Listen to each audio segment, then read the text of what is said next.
Hebreo, ika-4 na kabanata.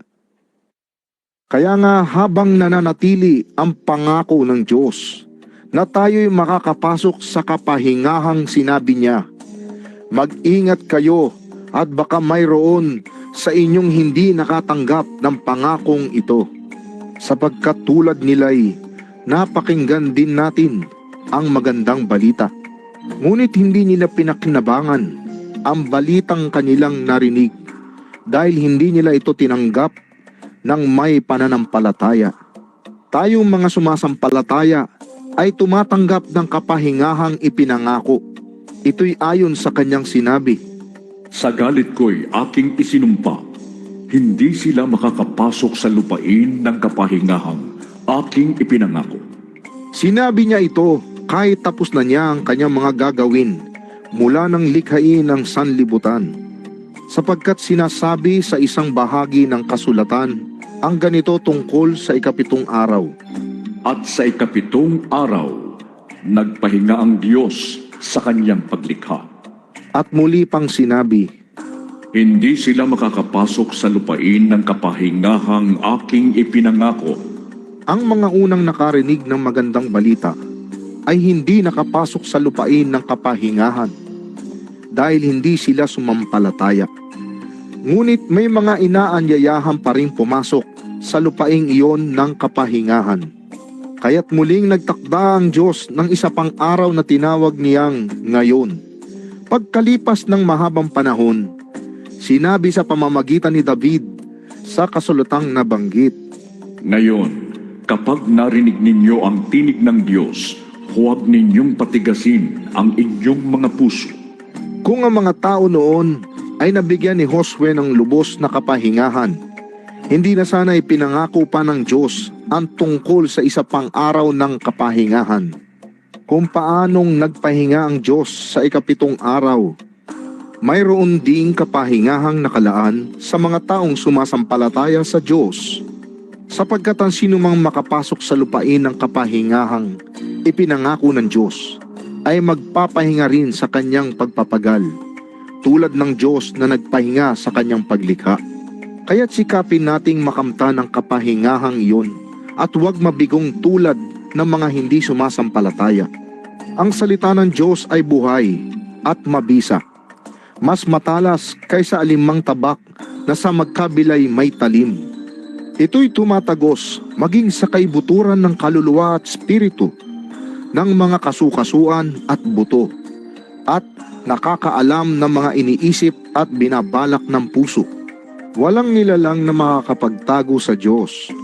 Ang lahat ay hayag at lantad sa kanyang paningin, at sa kanya tayo magsusulit ng ating mga sarili. Kaya nga, magpakatatag tayo sa ating pananampalataya, dahil mayroon tayong dakilang pinakapunong pari na pumasok na sa kalangitan doon mismo sa harap ng Diyos. Siya'y walang iba kundi si Jesus na anak ng Diyos. Ang ating pinakapunong paring ito ay nakakaunawa sa ating mga kahinaan, sapagkat tulad natin, tinukso siya sa lahat ng paraan, subalit kailanmay hindi siya nagkasala. Kaya't huwag tayong mag-atubiling lumapit sa trono ng mahabaging Diyos upang makamtan natin ang habag at pagpapala na tutulong sa atin sa panahon ng ating pangangailangan.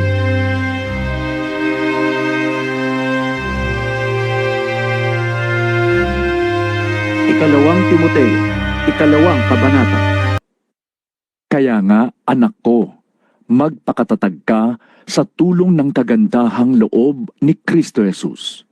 Ang mga narinig mo sa akin sa harap ng maraming saksi ay ipagkatiwala mo rin sa mga taong may katapatan at may kakayahang magturo naman sa iba.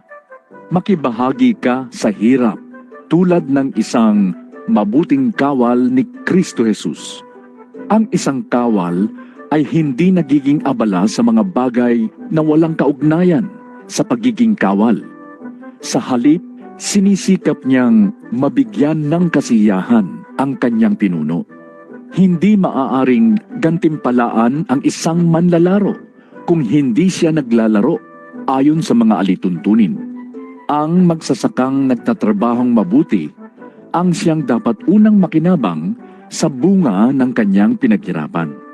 Isipin mong mabuti ang sinasabi ko sa iyo at ipapaunawa sa iyo ng Panginoon ang lahat ng ito. Alalahanin mo si Hesukristo, ang muling binuhay at nagmula sa angkan ni David, ayon sa magandang balitang ipinapangaral ko. Ito ang dahilan ng aking pagdurusa at pagkagapos na parang isang kriminal. Subalit, hindi kailanman maigagapos ang salita ng Diyos. Tinitiis ko ang lahat ng bagay alang-alang sa mga hinirang ng Diyos upang magkaroon sila ng kaligtasan at walang hanggang kaluwalhatian mula kay Kristo Jesus. Totoo ang kasabihang ito. Kung tayo'y namatay na kasama ni Hesukristo, mabubuhay din tayong kasama niya. Kung tayo'y nagtitiis ng hirap sa mundong ito, maghahari din tayong kapiling niya. Kapag itinakwil natin siya, itatakwil rin niya tayo. Kung tayo man ay hindi tapat, siya'y nananatiling tapat pa rin, sapagkat hindi niya maaaring itakwil ang kanyang sarili. Ipaalala mo sa kanila ang mga bagay na ito at pagbilinan mo sila sa pangalan ng Diyos, na iwasan nila ang mga pagtatalo tungkol sa mga salita na walang kabuluhan at walang ibinubungang mabuti. Sa halip, ito'y nagpapahamak lamang sa mga nakikinig. Sikapin mong maging kalugod-lugod sa paningin ng Diyos.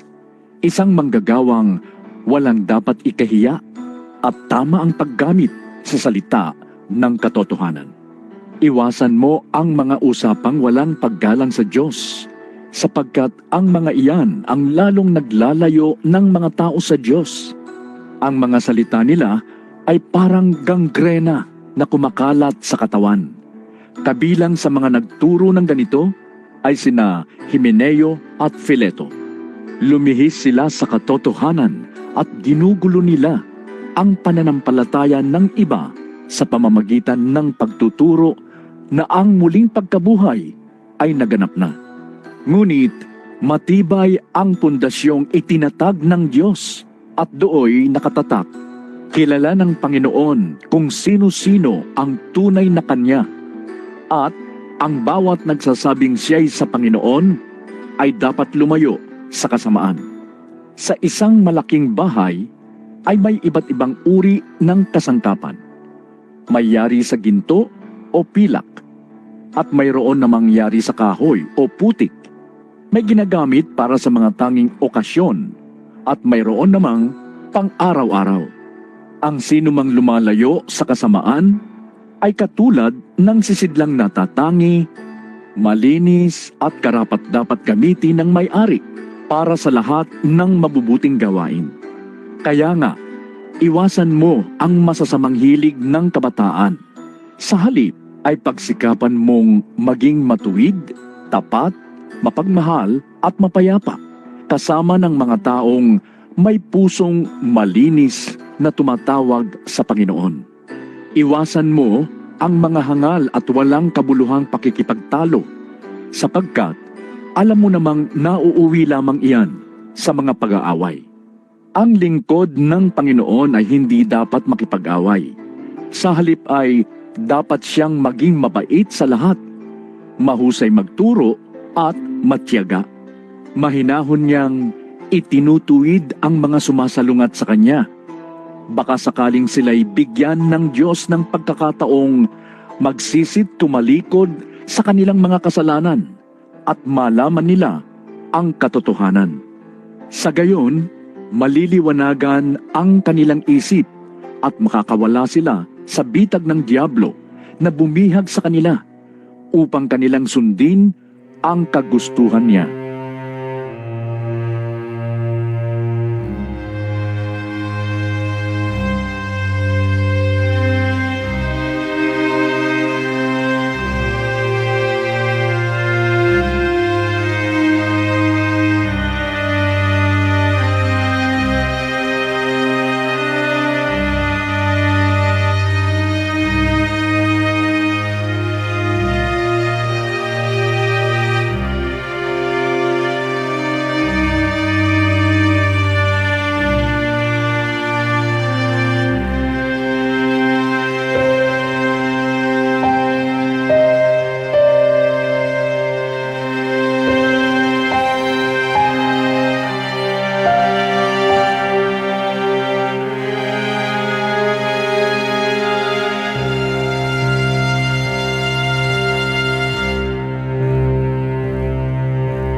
Ikalawang Pedro, ikatlong kabanata.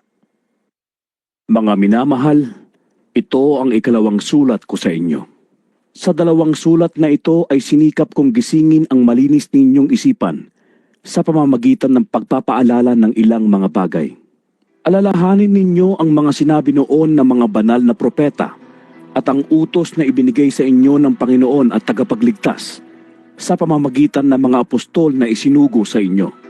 Una sa lahat, dapat ninyong malaman na sa mga huling araw ay pagtatawanan kayo ng mga taong namumuhay ayon sa sarili nilang pagnanasa. Sasabihin nila, nangako siyang darating, hindi ba? Nasaan na siya? Namatay na ang ating mga ninuno, ngunit wala pa ring pagbabago buhat ng likhain ng mundong ito. Sinasadya nilang hindi pahalagahan ang katotohanan ang langit at lupa ay nilikha ng Diyos sa pamamagitan ng kanyang salita. Nilikha ang lupa buhat sa tubig at sa pamamagitan ng tubig. Sa pamamagitan din ng tubig, ng malaking baha, ginunaw ang daigdig ng panahong iyon. Sa pamamagitan din ng salitang iyon, ay nananatili ang mga langit at ang lupa upang tupukin sa apoy pagdating ng araw ng paghuhukom at pagpaparusa sa masasama.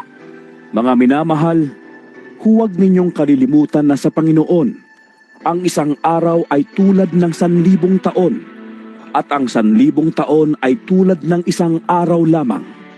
Ang Panginoon ay hindi nagpapabaya sa kanyang pangako gaya ng inaakala ng ilan. Sa halip, nagbibigay siya ng pagkakataon sa lahat sapagkat hindi niya nais na may mapahamak, kundi ang lahat ay makapagsisi at tumalikod sa kasalanan. Ngunit ang araw ng Panginoon ay darating tulad ng isang magnanakaw. Sa araw na iyon, ang kalangitan ay biglang mawawala kasabay ng isang malakas na ugong. Matutupok ang araw, buwan at mga bituin. Ang mundo at ang lahat ng mga bagay na naririto ay mawawala. At dahil ganito ang magiging wakas ng lahat ng bagay, mamuhay kayo ng may kabanalan at sikapin ninyong maging makadiyos. Habang hinihintay ninyo ang araw ng Diyos, magsikap kayong mabuti upang dumating agad ang araw na ang kalangitan ay matutupok at ang mga bagay na naroroon ay matutunaw sa matinding init. Subalit ayon sa pangako ng Diyos, naghihintay tayo ng bagong langit at ng bagong lupa na paghaharian ng katuwiran. Kaya nga, mga minamahal, habang naghihintay kayo, sikapin ninyong kayo'y madatnang namumuhay ng mapayapa, walang dungis at walang kapintasan. Isipin ninyong kaya nagtitimpi ang Panginoon ay upang bigyan kayo ng pagkakataong maligtas. Iyan ang sinulat sa inyo ng kapatid nating si Pablo. Taglay ang karunungang kaloob sa kanya ng Diyos. Sa lahat ng sulat niya tungkol sa paksang ito, ganito ang lagi niyang paalala. May ilang bahagi sa kanyang mga sulat ay mahirap unawain at binibigyan ng maling kahulugan ng mga mangmang at magugulo ang pag-iisip. Ganyan din ang kanilang ginagawa sa ibang mga kasulatan. Kaya nga't ipinapahamak nila ang kanilang sarili. Ngayong ito'y alam na ninyo, mga kapatid, dapat kayong mag-ingat upang huwag kayong mailigaw ng mga taong walang sinusunod na batas. Sa gayon, hindi kayo matitinag sa inyong mabuting kalagayan. Sa halip, patuloy kayong lumago sa kagandahang loob ng ating Panginoon at tagapagligtas na si Hesukristo. At sa pagkakilala sa Kanya ang kaluwalhatian, ngayon at magpakailanman. Amen.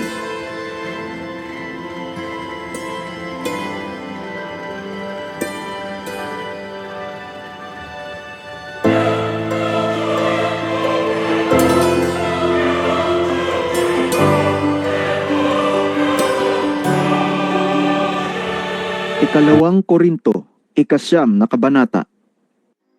Hindi na kailangang sumulat pa ako sa inyo tungkol sa pagtulong sa mga kapatid sa iglesia. Alam kong handa na kayong tumulong, kaya't ipinagmamalaki ko kayo sa mga taga-Macedonia. Ang sabi ko'y handa na kayong mga taga-Akaya noon pang nakaraang taon, at dahil dito'y lalo silang sumigla sa pagtulong. Kaya't pinapapunta ko riyan ang mga kapatid na ito upang mapatunayang tama ang aming pagmamalaki tungkol sa inyo at nang maihanda na ninyo ang inyong tulong, gaya ng sinabi ko. Kung hindi, kung may mga taga-Macedonia na sumama sa akin at makita nilang hindi pala kayo handa, baka mapahiya ako at pati kayo. Kaya't pinakiusapan ko ang mga kapatid na mauna riyan upang maihanda ang tulong na ipinangako ninyo. Sa gayon, makikita na talagang kusang loob ang pagbibigay ninyo at hindi sapilitan. Ito ang ibig kong sabihin. Ang nagtatanim ng kakaunti ay aani ng kakaunti at ang nagtatanim ng marami ay aani ng marami. Ang bawat isa'y dapat magbigay ayon sa kanyang pasya, maluwag sa loob at hindi napipilitan lamang, sapagkat iniibig ng Diyos ang nagbibigay ng may kagalakan. Magagawa ng Diyos na pasaganain kayo sa lahat ng bagay at higit pa sa inyong pangangailangan upang sumagana kayo para sa mabubuting gawa. Tulad ng nasusulat, Siya ay masaganang nagbibigay sa mga tukha. Ang kanyang kabutihan ay walang hanggan. ang Diyos na nagbibigay ng binhing itatanim at tinapay na makakain, ang siya ring magbibigay sa inyo ng binhi at magpapalago nito upang magbunga ng sagana ang inyong kabutihang loob. Pasasaganain niya kayo sa lahat ng bagay upang mas marami ang inyong matulungan. Sa gayon, lalong darami ang magpapasalamat sa Diyos dahil sa inyong tulong na dadalhin namin sa kanila. Ang paglilingkod ninyo upang tumulong sa mga kapatid ay hindi lamang makakatugon sa kanilang pangangailangan, kundi magiging dahilan pa ng nag-uumapaw na pagpapasalamat nila sa Diyos. Ang bukas palad ninyong pagbibigay sa kanila at sa lahat ang siyang magpapatunay na matapat ninyong sinusunod ang magandang balita ni Kristo. Dahil diyan, magpupuri sila sa Diyos. Kaya't buong pagmamahal nila kayong ipapanalangin dahil sa di masukat na kagandahang loob ng Diyos sa inyo. Salamat sa Diyos dahil sa kanyang kaloob na walang kapantay.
Isang kabanata. Ang pananampalataya ay katiyakan na mangyayari ang ating mga inaasahan at paninindigan tungkol sa mga bagay na hindi nakikita. Kinalugdan ng Diyos ang mga tao noong unang panahon dahil sa kanilang pananampalataya. Dahil sa pananampalataya, nauunawaan natin na ang sanlibutan ay nilalang sa pamamagitan ng salita ng Diyos at ang mga bagay na nakikita ay ginawa mula sa mga hindi nakikita. Dahil sa pananampalataya sa Diyos, si Abel ay nag-alay ng mas mabuting handog kaysa sa inihandog ni Cain. Kaya naman, si Abel ay kinilalang matuwid nang tanggapin ng Diyos ang kanyang handog. Kahit patay na, nagsasalita pa siya sa pamamagitan ng kanyang pananampalataya. Dahil sa pananampalataya, si Enoch ay hindi nakaranas ng kamatayan. Hindi na siya nakita sapagkat kinuha siya ng Diyos. Sinasabi sa kasulatan na si Enoch ay naging kalugod-lugod bago siya kinuha ng Diyos. Hindi maaaring kalugdan ng Diyos ang walang pananampalataya sa Kanya, sapagkat ang sino mang lumalapit sa Diyos ay dapat sumampalatayang may Diyos at siya ang nagbibigay ng gantimpala sa mga humahanap sa Kanya. Dahil sa pananampalataya, pinakinggan ni Noe ang babala ng Diyos tungkol sa mga bagay na mangyayari, ngunit hindi pa niya nakikita. Gumawa siya ng isang malaking barko upang siya at ang kanyang pamilya ay maligtas. Sa pamamagitan nito'y nahatulan ng sanlibutan, ngunit si Noe ay ibinilang na matuwid dahil sa kanyang pananampalataya sa Diyos. Dahil sa pananampalataya, sumunod si Abraham nang siya'y utusan ng Diyos upang pumunta sa isang lupaing ipinangako sa kanya. Sumunod nga siya kahit hindi niya alam kung saan siya pupunta. Dahil din sa kanyang pananampalataya, siya'y nanirahan bilang dayuhan sa lupang ipinangako sa kanya.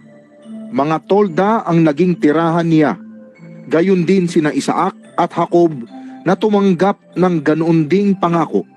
Sapagkat umasa si Abraham ng isang lungsod na may matatag na pundasyon at ang Diyos mismo ang nagplano at nagtayo. Dahil din sa pananampalataya, si Abraham ay nagkaroon ng kakayahang maging ama kahit na siya'y matanda na at kahit si Sarah ay hindi na maaaring magkaanak pa. Nanalig siyang tutuparin ng Diyos ang kanyang pangako. Kaya't sa isang taong maituturing na halos patay na, ay nagmula ang isang lahi na naging sindami ng bituin sa langit at nang di mabilang na buhangin sa dalampasigan. Silang lahat ay namatay na may pananampalataya. Hindi nila nakamtan ang mga ipinangako ng Diyos. Ngunit natanaw nila iyon mula sa malayo at itinuring na natanggap na nila. Kinilala nilang sila'y mga dayuhan lamang at nangingibang bayan dito sa lupa. Ipinapakilala ng mga taong nagsasalita ng ganoon na naghahanap pa sila ng sariling bayan. Kung nasa isip nila ay ang lupaing kanilang pinanggalingan, may pagkakataon pa sana silang makabalik doon. Ngunit ang hinahangad nila'y isang lungsod na higit na mabuti, ang lungsod na nasa langit. Kaya naman, hindi ikinahiya ng Diyos na siya'y tawaging Diyos nila, sapagkat sila'y ipinaghanda niya ng isang lungsod. Nang subukin ng Diyos si Abraham, pananampalataya din ang nagudyok sa kanya na ialay si Isaac bilang handog sa Diyos. Buong puso niyang inihandog ang kaisa-isa niyang anak. Gayong ipinangako sa kanya ng Diyos. Na kay Isaac magmumula ang magiging lahi niya. Naniwala siya na kaya ng Diyos na bumuhay ng patay. Kaya't sa patalinghagang pangungusap, naibalik nga sa kanya si Isaac mula sa mga patay. Dahil sa pananampalataya, iginawad ni Isaac kina Jacob at Esau ang pagpapala para sa hinaharap. Dahil sa pananampalataya, iginawad ni Jacob ang pagpapala sa dalawang anak ni Jose bago siya namatay. Humawak siya sa kanyang tungkod at sumamba sa Diyos. Dahil sa pananampalataya, sinabi ni Jose nang siya'y malapit ng mamatay, ang tungkol sa pag-alis ng mga Israelita sa Ehipto at ipinagbilin sa kanila na dalhin ang kanyang mga buto sa kanilang pag-alis. Dahil sa pananampalataya, ang mga magulang ni Moises ay hindi natakot na sumuway sa utos ng hari. Nang makita nilang maganda ang sanggol, itinago nila ito sa loob ng 3 buwan.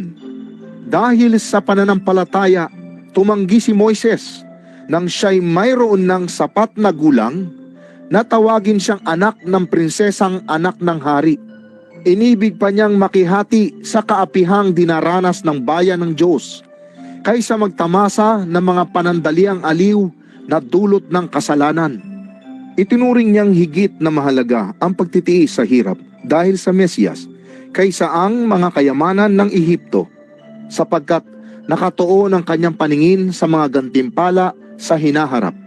Pananampalataya din ang nagudyok kay Moises na lisanin ang Ehipto nang hindi natatakot sa galit ng hari. Matatag ang kanyang kalooban sapagkat para niyang nakita ang Diyos. Dahil din sa pananampalataya, itinatag niya ang Paskwa at iniutos sa mga Israelita na pahiran ng dugo ang pintuan ng kanilang mga bahay upang huwag patayin ng anghel na mamumuksa ang kanilang mga panganay. Dahil sa pananampalataya, nakatawid ang mga Israelita sa dagat na pula na parang lumalakad sa tuyong lupa, samantalang nalunod naman ang mga Ehipsyo nang ang mga ito'y tumawid. Dahil sa pananampalataya ng mga Israelita, gumuho ang pader ng Jericho matapos silang maglakad sa palibot nito ng 7 araw. Dahil sa pananampalataya, si Rahab, ang babaeng nagbebenta ng aliw, ay hindi napahamak na kasama ng mga ayaw sumunod sa Diyos, sapagkat malugod niyang pinatuloy ang mga espiyang Israelita. Magpapatuloy pa ba ako? Kulang ang panahon para maisalaysay ko ang tungkol kina Gideon, Barak, Samson, Jefte, David, Samuel at mga propeta. Dahil sa pananampalataya, nagwagi sila laban sa mga kaharian, nagpatupad ng katarungan at nagkamit ng mga ipinangako ng Diyos. Napaamo nila ang mga leon. Napatay ang naglalagablab na apoy at nakaligtas sila sa mga talim ng tabak. Sila'y mahihina, ngunit binigyan ng lakas upang maging magiting sa digmaan, kaya't natalo ang hukbo ng mga dayuhan. Dahil sa pananampalataya, ibinalik sa ilang mga babae ang kanilang mga mahal sa buhay na namatay sa pamamagitan ng muling pagkabuhay. May mga tumangging sila'y palayain, sapagkat pinili nila ang mamatay sa pahirap upang sila'y muling buhayin at magtamo ng mas mabuting buhay. Mayroon namang hinamak at hinagupit, at mayroon ding ikinadena at ibinilanggo. Ang iba naman ay pinagbabato, nilagari sa 2, tinukso at pinatay sa tabak. Ang iba'y nagdamit ng balat ng tupa at kambing. Ang iba'y namulubi, inapi at pinagmalupitan. Hindi karapat-dapat sa kanila ang daigdig. Nagpagala-gala sila sa mga ilang at kabundukan. Nagtago sila sa mga yungib at lungga sa lupa. At dahil sa kanilang pananampalataya, nag-iwan sila ng isang kasaysayang hindi makakalimutan kailanman. Ang lahat ng mga ito, bagamat may mabuting patotoo dahil sa kanilang pananampalataya, ay hindi tumanggap ng ipinangako, sapagkat may mas magandang plano ang Diyos para sa atin, upang sila'y hindi maging ganap malibang kasama tayo.